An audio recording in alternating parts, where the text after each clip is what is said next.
Record and we'll.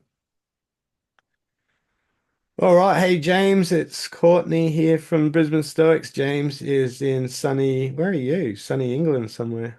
Yeah, yeah, sunny Winchester, Hampshire, Which- south. And the picture in your background, is that like your neighboring countryside? Yeah, that's just a hill, kind of like round the back of town, Oh, really, nice. I on favor Catherine this Street. one. This is from Porridge. Oh, yeah, so it is. So it is. I've only just noticed. Yeah, cool. So James runs this very popular Stoic website on Stoicism called Living Stoicism, but you recently Yep, changed it to Zenonian. That yep, might be a good place to start. We were just discussing what we thought about, as you put it, James, very finely, very well, about um, commentators on Stoicism pre-digesting it for the audience and how that has given you your particular project, would you say, in Stoicism? Anyway, you yeah. start Well, you start where you like and give us an idea of what you're doing and why people are so interested in it, because they seem to be really interested in it. yeah. It's to pick up what we were just talking about. There's a lot of modern commentators that have found their own way to Stoicism and have come to their own conclusions, and then have started presenting their own conclusions as to what Stoicism is about, as what Stoicism is about, when in fact they've filtered it very heavily and they've tainted it deeply with their own views and their own priorities, and their own prejudices. Um, and that has what has been presented as Stoicism, whereas the ancient philosophy is a lot bigger and a lot deeper. And I think, as we were just discussing, people should be allowed to do that kind of like making sense and filtering process for themselves without it having been kind of done for them Mm. in advance. They don't need to be told before they approach the subject that some aspect of the philosophy is not relevant, or is ridiculous, or whatever. People should be able to look at that, warts and all, and work Yeah. that out for themselves. Or in particular, that some kind of cardinal feature of the philosophy is to be read this way when it's not that obvious that it's supposed to be read that way in the first place. Well, no, there's the popularizers, naming no names for the moment, have quite a light connection with the experts. The situation is that there are a lot of experts in academia that know an awful lot about Stoicism, but that is very inaccessible and very piecemeal. Mm, Somebody doing a PhD will like focus on some tiny little corner of Stoicism, mm. and the so that the general public don't really have access to that, and it's a lot of hard work. On the other hand, you have the popular commentators giving very broad general views of what they think Stoicism is about, but with very light contact with the experts. Mm. And what I'm trying to do is try and create a bridge between um, what can be made accessible to the general public, um, informed by the text directly and informed by the experts. Um, and then, and do that, as I say, warts and all. So even if some aspect of it might seem ridiculous to person A, person B might find that fascinating. So they get to see all of it. Yeah, that's a good point. Because you do present it that way. It's like, well, this is the material and this is what it says. And you have, and I like how you put it often. You sort of say, you can call yourself a Stoic if you want, or you can call yourself the Pope if you want, Hmm. But it's up to you to make sense of it. And but sometimes people get quite heated well, a lot of people get quite heated and agitated when I feel like they think they're being called out, but actually you're just being rigorous about the material. Well, I'm a one-trick pony. I will tell you to the best of my ability what the Stoics thought. um, and and what they believed and the background to it and how that cashed out, um, without telling you that you have to believe it. Mm. I can tell you something that the Stoics thought, and it's up to you to decide whether that makes sense to you or not, or whether you want to go and explore it further. Um, but in insisting on giving an explanation of all of it, there are people who've identified themselves as Stoics, Hmm. um, and they find themselves kind of in contradiction with what the Stoics actually said, and that somehow calls their identity into question. Yeah. And then it all starts getting personal.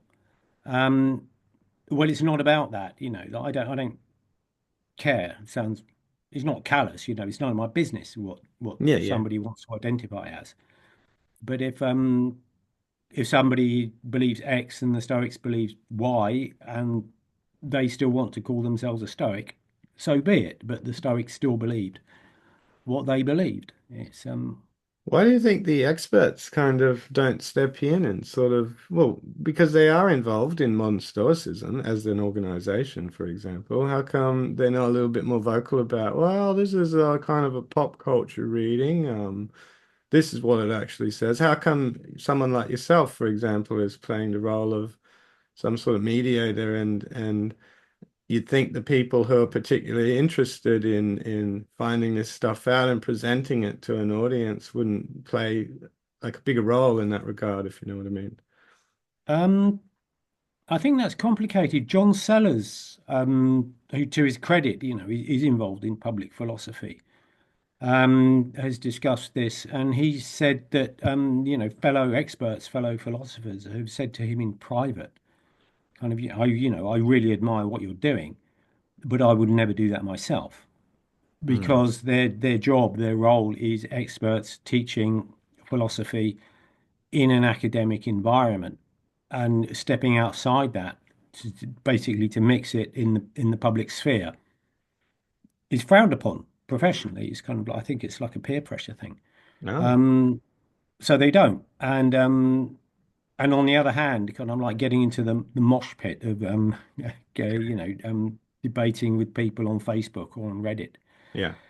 is quite fraught and sometimes not very elegant. So you can Okay. kind of see why they don't. Mm. Um, but it would be nice if we could have these kind of like these fairy godfather kind of or godmother kind of angels that could kind of like just pop in every once in a while to settle a dispute. But you can see it's kind of like a different role really. They're like a professor of philosophy and kind of street philosophy or public philosophy. They're not really the same. They're not really Well, the yeah. same job. But I think that's interesting because what we've got is the rise of street philosophy in thanks to the internet, probably, you know. So thanks to these Facebook groups, you've got ordinary people. I'm a tradesman, you know, most of Hmm. the time.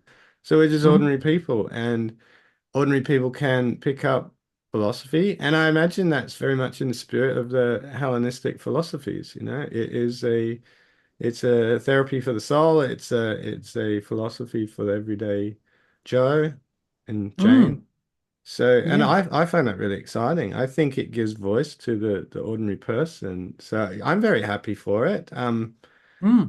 How do you feel about that? And I guess does that fit into the Zenonian project or Living Stoicism? Um, well, yeah, what I've seen, because I've been kind of around since about 2017. Um, and at the time, popular Stoicism was dominated by a very small group of the popularizers who are all still around. Um, Speaking to a bunch of people who'd never really heard of Stoicism before. So the popularizers kind of like were the experts. Um, and we were all kind of like listening to them and kind of like hanging on their word. And what's now happened over the last 7 years now um, is that you're getting kind of the general public, members of the public, being more educated and looking into the philosophy more deeply than the original popularizers. and Mm. having a deeper understanding, and then questioning the the pop Stoic interpretations. So if that continues, which will be kind of like a slow burn, as it were, Mm. um, we're actually going to see an evolution of like a greater expertise, a maturing of the conversation, Mm. and um, and a deeper engagement.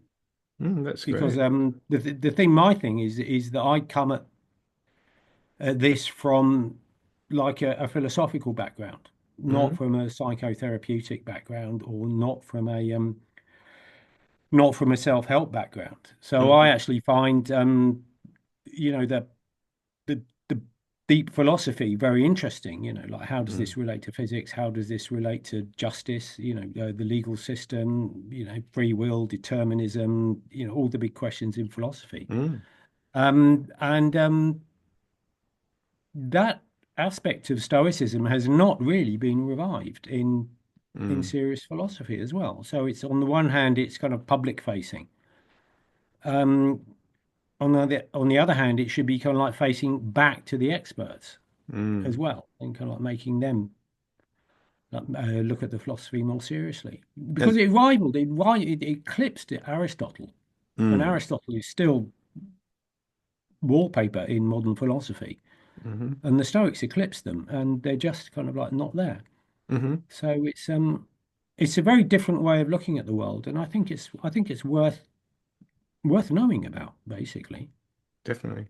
I guess the Zenonian page that you run is a forum where people are trying to, like you say, revive these views of um, physics Mhm. and these deeper questions in that are relevant in modern life today. I guess, Mhm. you said you come from a philosophical background.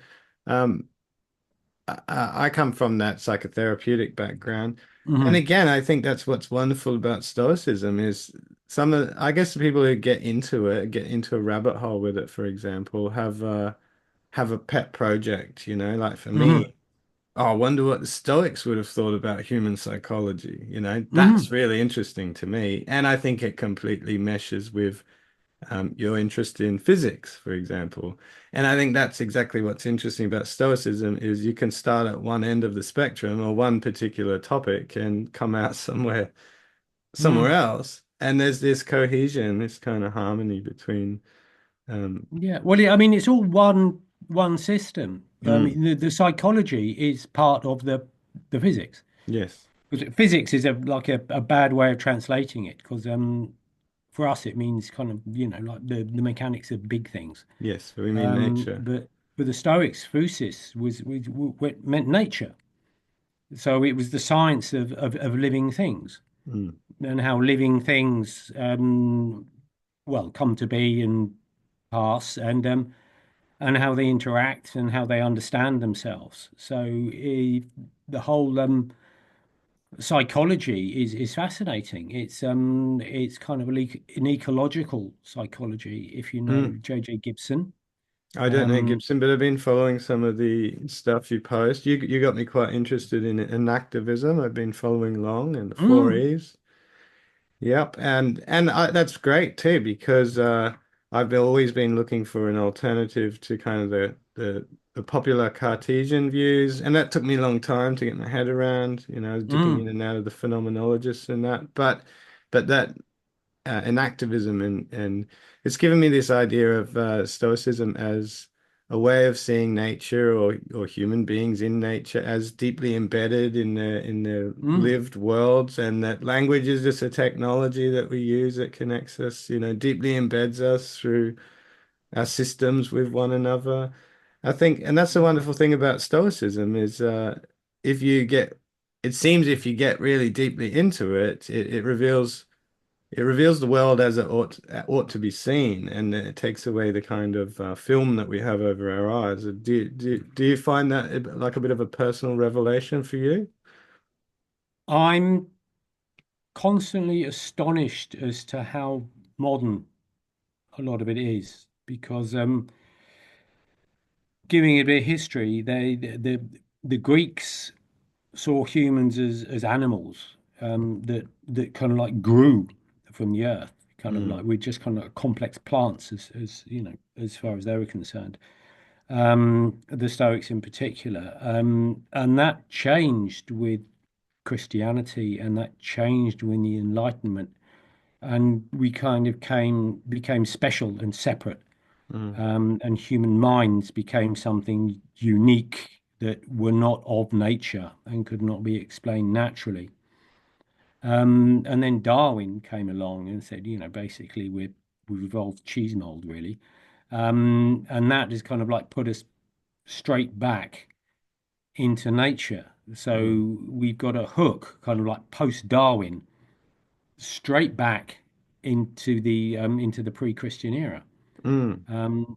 And they were like astonishingly clever people, you know, with eyes and brains, and they could see how the world was operating, and they came up with some amazing insights. Yeah. And I'm just constantly astonished as to how modern it is. Mm, If you look at Hierocles, who's a bit later than Marcus, I think he's the guy who does all the stuff on oikeiosis and the circles of concern.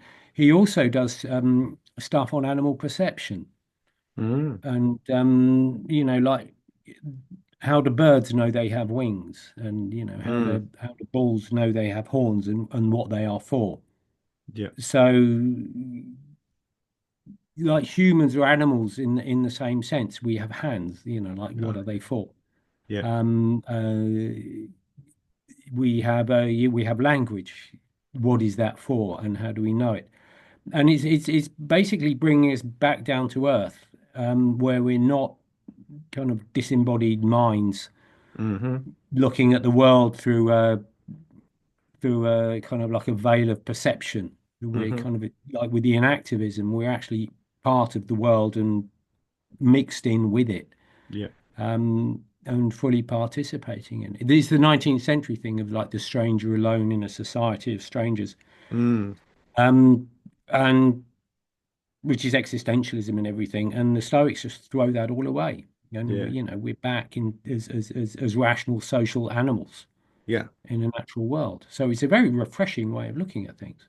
Yeah, and you can see how I think anyway that the language of providence kind of fits well with an activism or this kind of we're in the world kind of view. Because you think if we're deeply embedded in the world, then the world is kind of given to us in a certain kind of way, you know. So it reveals itself and through our use of it, we reveal ourselves and all that sort of stuff. That fits Yeah. also, that's very natural, but also kind of is a natural way of talking about a providential picture, you know, because the world is given to us. It has very, I like to see it that way.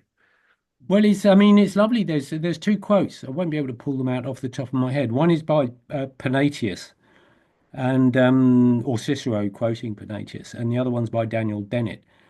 And they say the same thing, that kind of like nature slash evolution, kind of like we came from it, and it gives us Mm, everything we need. And there's this idea that is common to both. It's of fittingness, hmm. of adaptation. You know, kind of like we have you know, we have a top set of teeth and a bottom set of teeth. Yeah. It's and it took, you know, the world is organized such that, you know, these things like Yeah. teeth and eyes and hands and other people and you know, they're fit together, Hmm.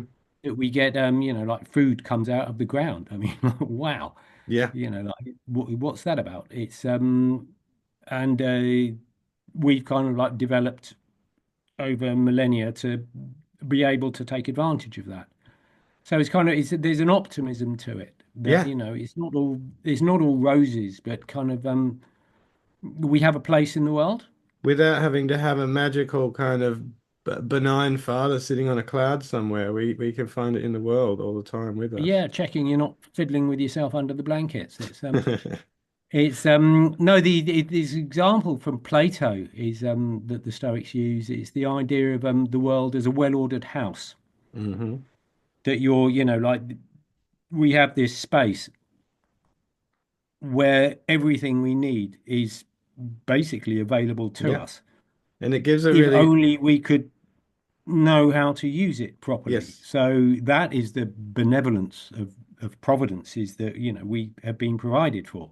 Yeah, that's beautiful. And I was going to ask you about that. Obviously, the Stoics see themselves as the proper followers of Socrates, and I think in the Zenonian group you do get a sense of that, where it seems you're fairly close to sticking to a Socratic direction, at least in the way that you treat people.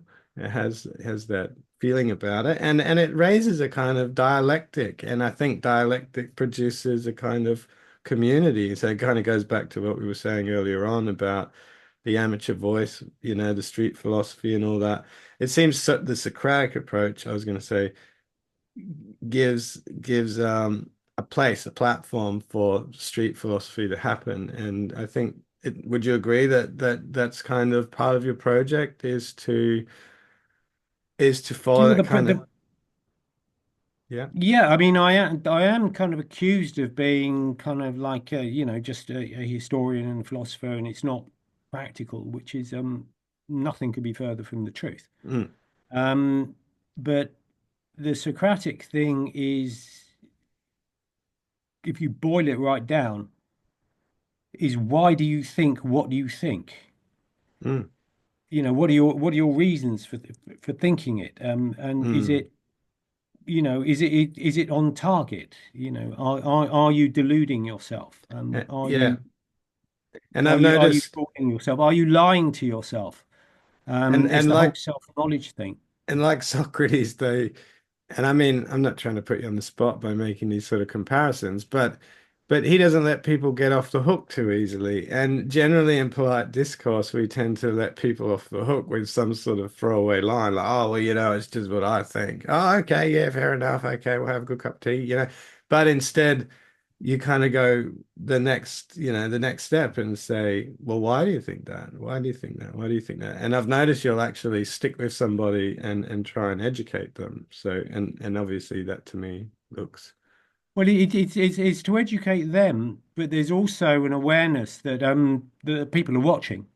mm, Um, so if somebody is saying something, and it will usually be something that is kind of historically inaccurate about the Stoics, um, is if it's inaccurate, I don't really want to let that pass hmm because I want people to know, and this is kind of a mission, I want to present Stoicism as honestly and as completely as I can.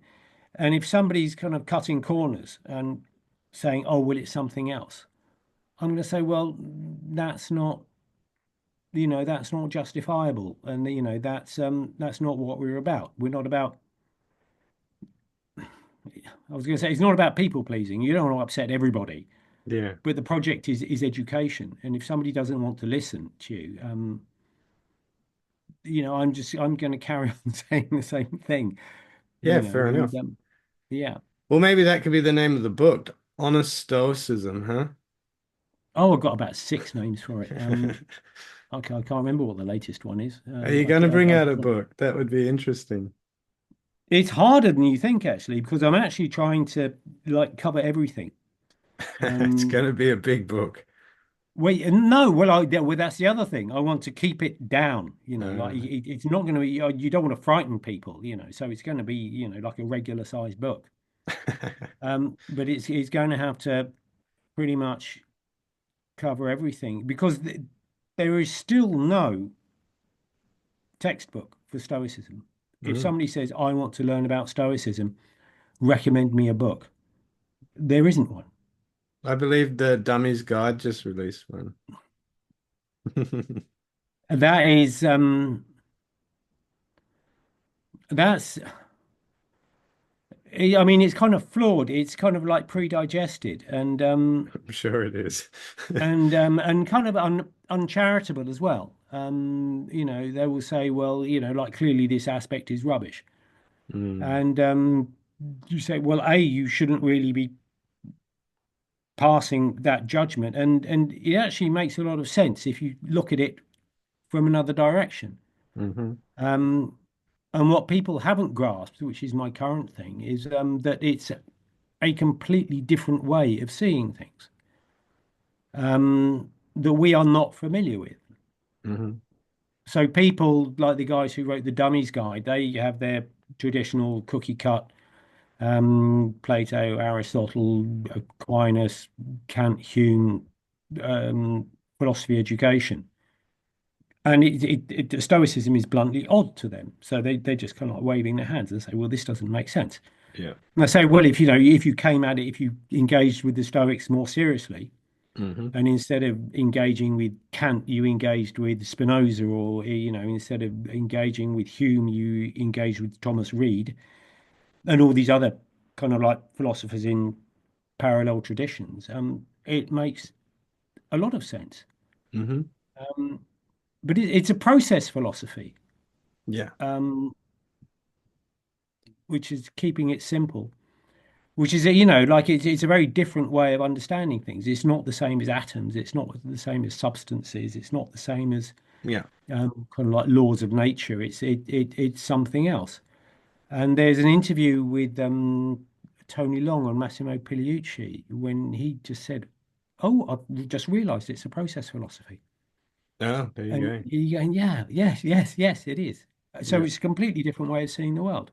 Yeah. This whole, you know, this whole idea of like everything flows and everything mingles into everything else. Yeah.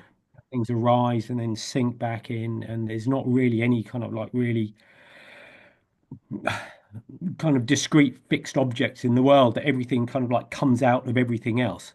Hmm. Um, it kind of sounds like hippie stuff on the one hand, but it also sounds a lot like science, new science on the other.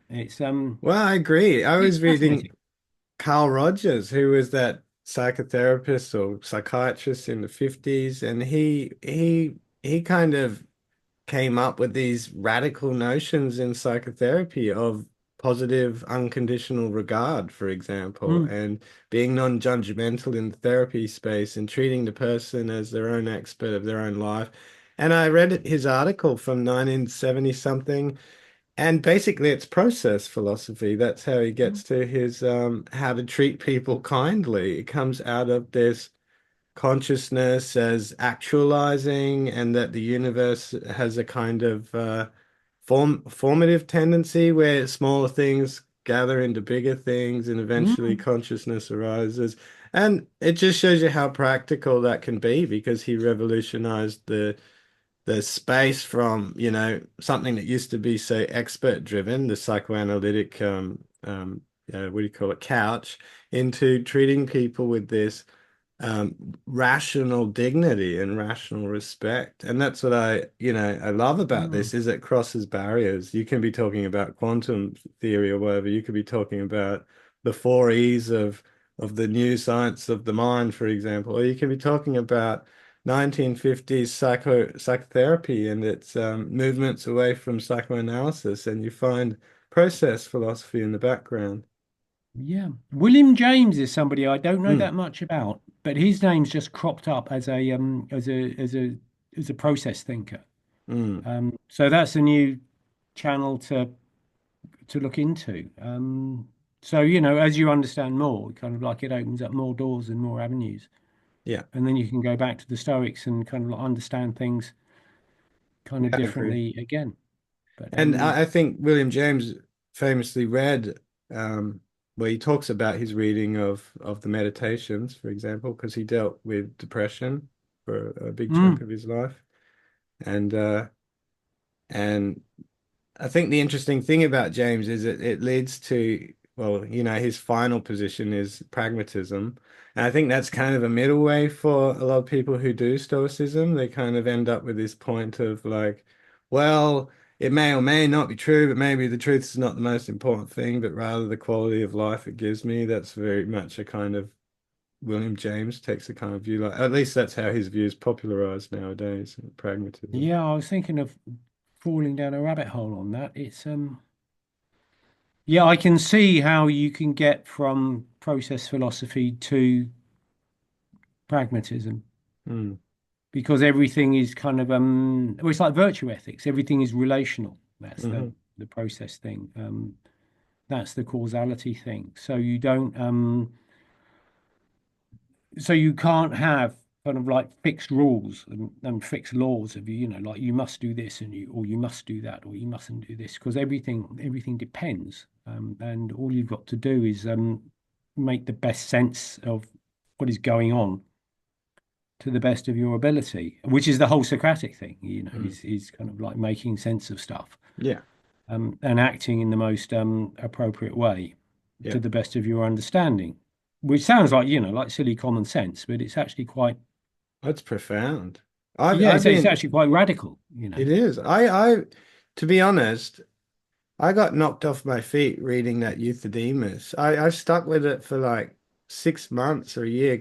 I kept going over it because of that idea of doing well and the ambiguity of doing well. And that suddenly that ambiguity saturated everything that Socrates was talking about because he starts all these conversations with like, what does everyone want? And they say, we want to be happy. And he's like, yeah, to do well, right? To do well. Mm. And people go, yeah, to do well. We want to do well. Well, what is doing well? Because you think about it, it's so ambiguous. Is doing well getting a nice car and a house in the countryside, or is doing well making proper use of our functions? Yeah, That's a very deep question. yeah. Well, I mean, the whole thing of it's the whole thing like virtue is the proper use of things. Hmm. I think that's the Um, core of it, right? And that's Yeah, why and you that's the refer whole to it idea as, of kathekon. It's fittingness. You yes, doing what is fitting, doing the right stuff yeah, with the right things. which Um takes us right back to our process stuff again. well, it's Heraclitus. He has he has all these paradoxes that aren't paradoxes. Mm. In fact, he's things like salt water is good for fish and bad for humans. Yeah, So is yes, salt water good or bad? Well, it's both, yeah, and neither. It and you're right. depends. It depends on what you're doing with it, and it's like you could take a plant. You could kill somebody with it, or you could cure their disease with it. Is it a good plant or a bad plant? It depends on what you're trying to do with it, and this kind of Yes. whole Socratic notion of an expertise Hmm. of knowing what to do for what reasons Mm. is what it's all about. Kind of like are you And doing it? The Socratic thing is everybody seeks the good, yes, but almost nobody is sure about what that is.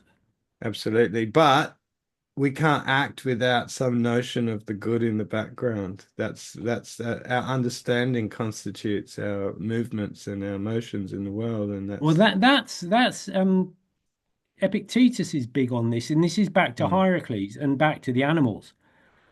Is that all living organisms at a very base level are programmed to go towards stuff that is beneficial and to move away from stuff yes, that is harmful. And that comes as base, and we're born like that, but that has no content to it. It yes, doesn't tell us that, like putting your hand in a fire is bad. You kind no. of like have to stick your hand in the fire and then go, ah, that's that's a bad thing. That's right.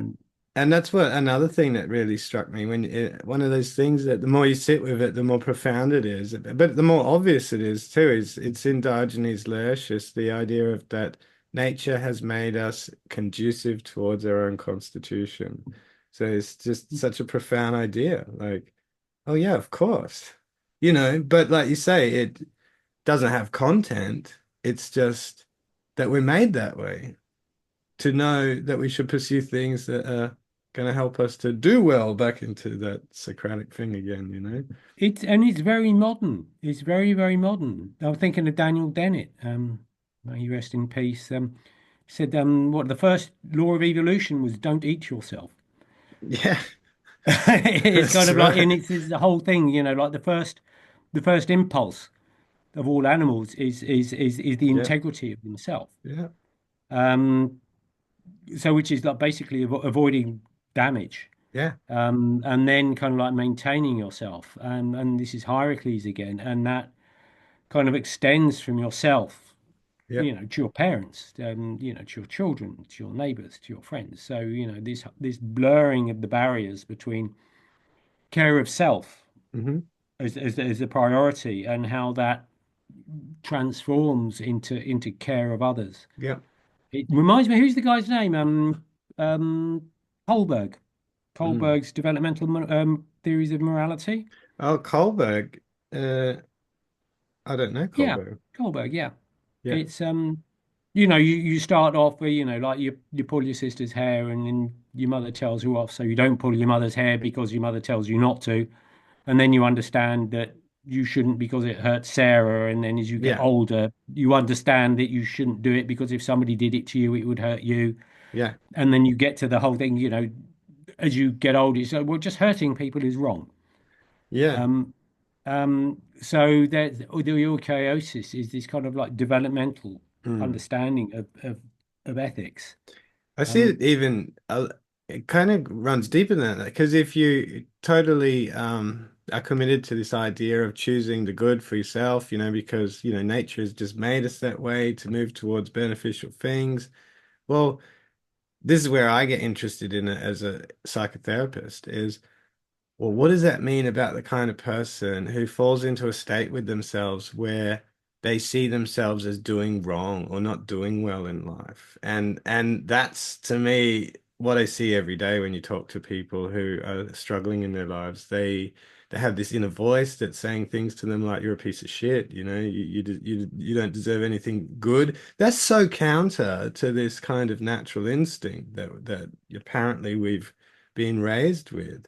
So I find that really interesting because there's obviously something in that picture that's really wrong. And then when you really nail people with this question and say, don't you want to be the hero in the story? Don't you want to be the thing, the good agent in the cosmos? Don't you want to be the one who gets all the good things? And everyone will say, absolutely, absolutely, more than anything in the world. So that instinct is there, but it's frustrated. And that's what interests me about Stoicism is that Funnily Stoicism enough, I wants was to bring us looking at back to that that. today because it's something I haven't really looked into because the whole thing is from the Euthydemus that is that knowledge is the only good, which is this expertise of knowing what to do and when to do it and why.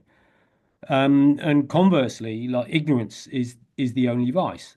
And Mhm. as you say, we've got this inbuilt capacity of, like seeking the good and it is an act, kind of a constant drive for us to kind of like work out what is of benefit to ourselves. And how that goes wrong and where that goes wrong. And the short answer is that it's learnt. Mm. It's we have this optimistic natural capacity of kind of like of caring for ourselves and seeking the good for ourselves in the best possible way in the world. And that goes awry because we're we're taught kind of like false values. Yeah. Or we're taught or we come to understand kind of untrue things about ourselves And we've and done untrue it. things about other people and untrue things about our place in the world. Yep, that's right. And that's when it's the intellectualism. It's that's when people's thinking um, kind of gets caught in a dysfunctional spiral, as it were, because they Absolutely. start thinking that they're worthless when they're not, because they've been convinced of it.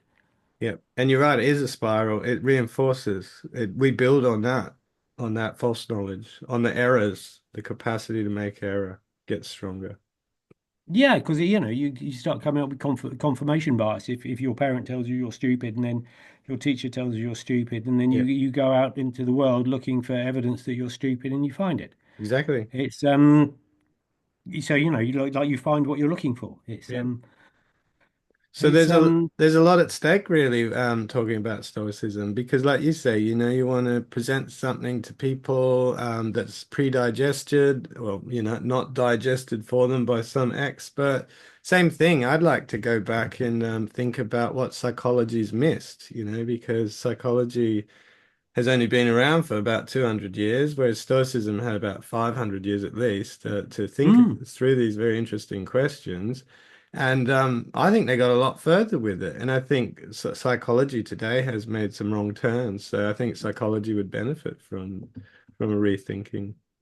Well, going back to Aristotle, it's psychology today is still sits on Aristotelian assumptions. The whole separation between, like appetite and reason, Mm, emotion and reason. You see all these self-help books like the chimp paradox, and the mm, rider and the elephant, and all these kind of like dualistic kind of like mind body splits that, mm, like kind of you have a separate animal self, the reptilian brain, mm. um, Oh yeah.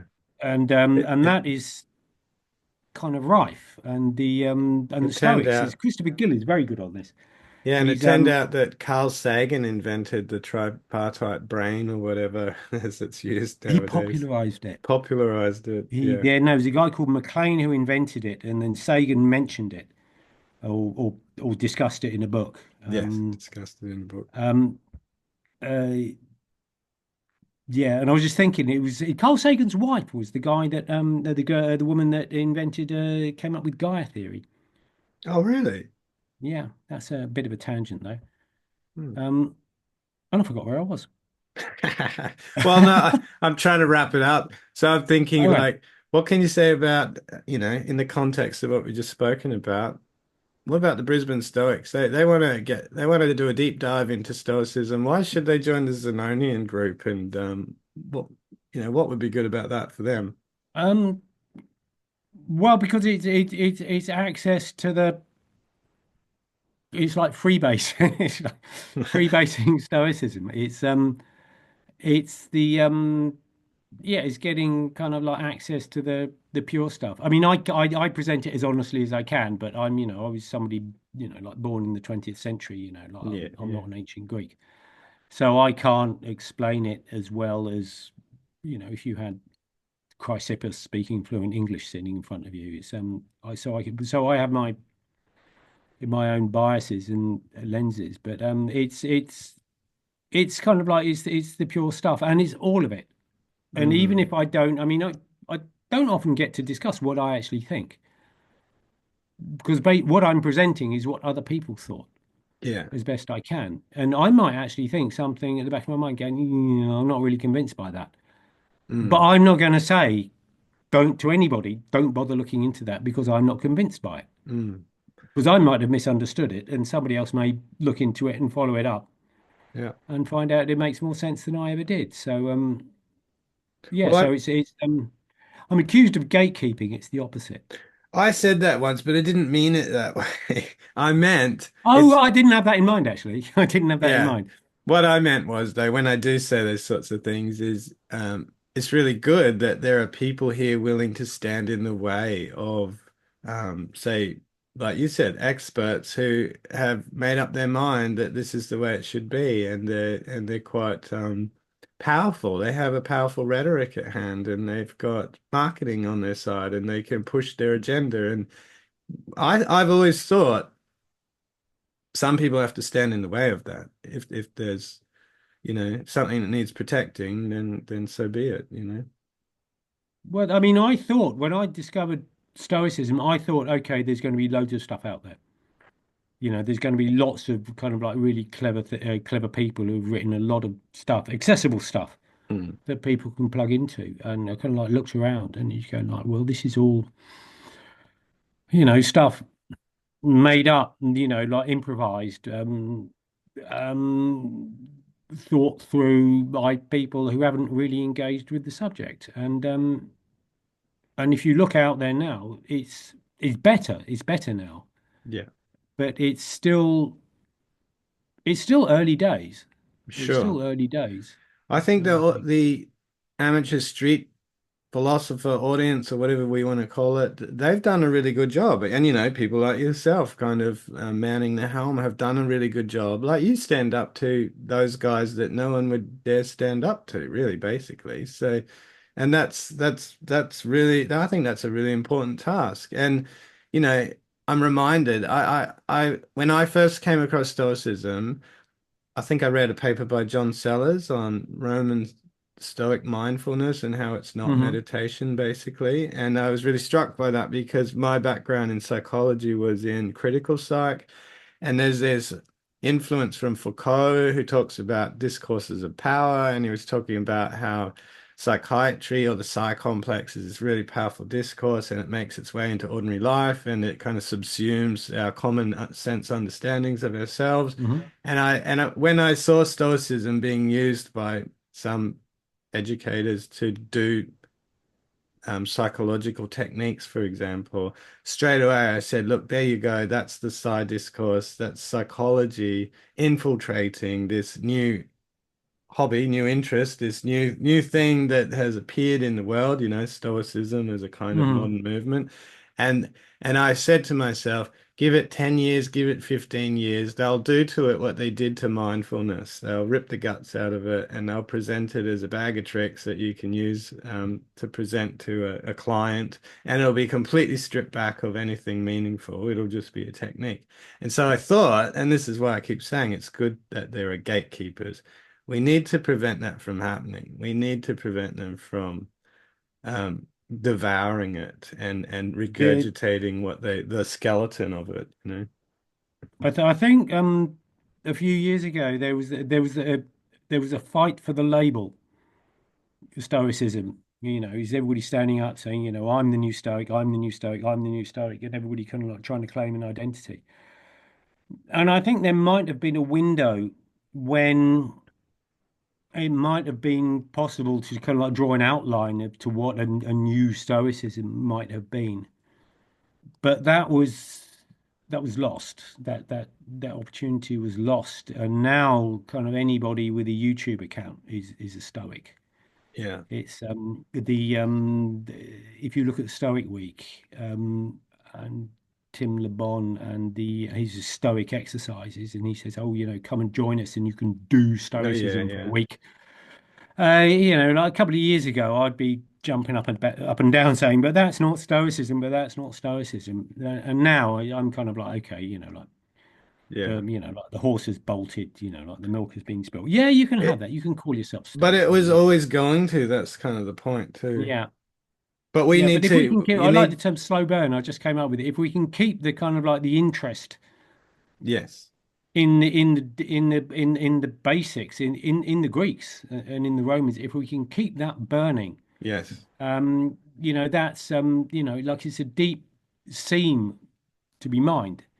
Yeah, And you're I right. think if like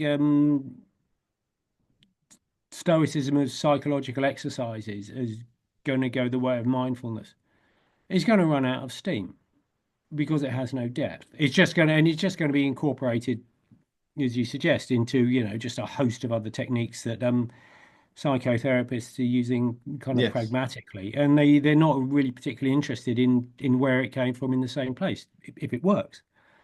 And that's why I Um, see the value of what you're doing, because you're saying, no, no, no, let's not forget the physics, let's not forget the worldview of the Greeks. Let's try to, not that we can see it exactly as they saw it, but mhm. let's remember process philosophy. Let's look at it It's that way. one of the Socratic things is I think it's the Gorgias where he's asked somebody, he said, "What are you doing?" They said, "I'm teaching virtue," and he said, "Well, what is that?" And they can't say. Yeah. And you get a like a lot of the kind of like the pop self-help psychotherapy and everything. You say, what are you doing? I'm a psychotherapist, but what are you actually doing? Mm. Kind of what is the material of your work? What is a mind? Hmm. Like, what are you trying to repair? What do you think has gone wrong? And then you start getting theoretical. Yeah. Um, You get some weird answers too, because I've asked them directly. I've said, Stoicism's not CBT. And they say, oh, yeah, yeah, we know that. And I say, well, why do you kind of put them together all the time? And they say, oh, it's just a coincidence. I'm a CBT therapist and I'm interested in Stoicism. I'm like, are you sure? Because that's not the way it comes across to the audience. well, I mean, it's Ellis, isn't it? I always get the REBT and the CBT guys mixed up. Yeah, it is Ellis. I mean, he was influenced by Stoicism. But he was also influenced by Buddhism. He was also influenced by Epicureanism. That's He was right. also influenced by Freud. He was also influenced by Rogers. He was also influenced by, he was also, just because the Stoics are in there alongside everybody Exactly. else And now it's doesn't a make it marketing Stoicism. catch cry. It's like, oh, guess what, guys? There's 1,000 different evidence-based modalities out there, but CBT can draw a completely connected lineage all the way back to Socrates. And it's like, no, it can't. It can if you're the guy who's I stretching did the actually truth have out. a very interesting conversation with Donald Robertson about this and what happened with logotherapy and Mm, how logotherapy kind of like lost its mantle. Is that the ethics of psychotherapy don't allow for normative ethical philosophy. yeah. If you look at Epictetus, he's talking to his students and he's calling them wretches, he's calling them Yes. fools, he's telling them that they're wrong. You can't go to a psychotherapist and have him tell you you're an idiot. It's Well, you can, but it's not popular. You won't get many yeah, clients. Yeah, no, but you're yeah. right because I'm struggling with the same thing, and I've started trialing a group therapy version of this, and I just base it around the euthydemus to start. So I say, like, this is the language they're talking about. How can we learn to use our metacognitive capacities better? And that means you're going to do Mm. it right, or you're going to do it wrong. So part of the what we do is talk about how we could do it better and identify the errors in which we're not doing it quite well, and that opens up a discourse in which you can actually say, yeah, and you could do better next time, right? You failed Yeah. to understand your function, right? Yeah, I did. I feel like I need to make more progress. I need to take this seriously. Yeah. The other thing about Stoicism, thinking about that, is quite radical. Is the externalism. Mm. Is if you go back to the kind of like the going back to Descartes and everybody else, it's kind of like, I am alone, locked up in my head, kind of like looking out through this veil of perception. And the Stoics, the Greeks, had more this relational idea that, Hmm. like kind of like you are not kind of like a mind alone in a skull. You are a father, a son, Yeah. a mother, a brother, a cousin, a neighbor, and you're a language user. So Mm. you're talking to people. So metacognition is, I mean, something we all know. It's externalizing your own thinking. It's Hmm. externalizing your own thinking to yourself. But the way to get to that is just by talking to other people. And we do that all the time. Like we have Mm. problems, we go and talk to somebody and they just tell us what we told them and they say it back to us and we reflect on it Hmm. and it does us good. So Mm. that's the value of the whole dialectic, the whole Yes. reputational thing. It's kind of like you speak to other people so they can give you different angles that you Yeah. can correct. And then after a while, you can kind of like do that to yourself. It's Yes.